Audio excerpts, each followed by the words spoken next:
নমস্কাৰ বন্ধু বান্ধৱীসকল, আমি জলকীয়াৰ খেতি কৰিছিলোঁ আৰু এতিয়া 60 বা 70 দিনমান হ'ল আমি কিছু জলকীয়া ছিঙিলোঁ। কিছু জলকীয়া আমি ছিঙা নাছিলোঁ। এইডাল জলকীয়া আপোনালোকে দেখিছে, এইডাল জলকীয়া সুন্দৰভাৱে পকিছে।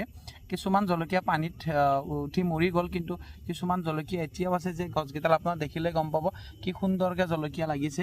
আপোনালোকে চাব। আৰু ইছুৱেছ কোম্পানীৰ হয় এইটো পদ্ধতি। আমি মালচিং ব্যৱহাৰ কৰি আমি খেতি কৰিছিলোঁ আৰু যথেষ্ট লাগান আছে। আপোনালোকে দেখিছে গছডালত কেনেকৈ লাগিছে, এই ধুনীয়াকৈ গছডালত লাগিছে। এইডাল গছতো লাগিছে, আপোনালোকে চাব, এইডাল গছতো লাগিব। ধুনীয়াকৈ জলকীয়া লাগিছে আৰু আপোনালোকে এই জাতৰ জলকীয়া লগাব পাৰিব। গতিকে আমি কিছু জলকীয়া লগাইছিলোঁ, কিছু ছিঙিলোঁ আৰু যথেষ্ট আমি জলকীয়া লগাৰ কাৰণে পুলি ৰেডি ৰাখিছোঁ।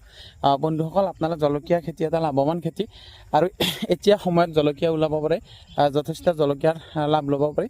গতিকে আপোনালোকে কৰিব পাৰিব। আৰু আপোনালোকে এনেকুৱা ভিডিঅ' বা পোষ্ট পাই থাকিবৰ কাৰণে আপোনালোকে মোৰ ভিডিঅ'টো লাইক, কমেণ্ট আৰু শ্বেয়াৰ কৰি দিব। ধন্যবাদ।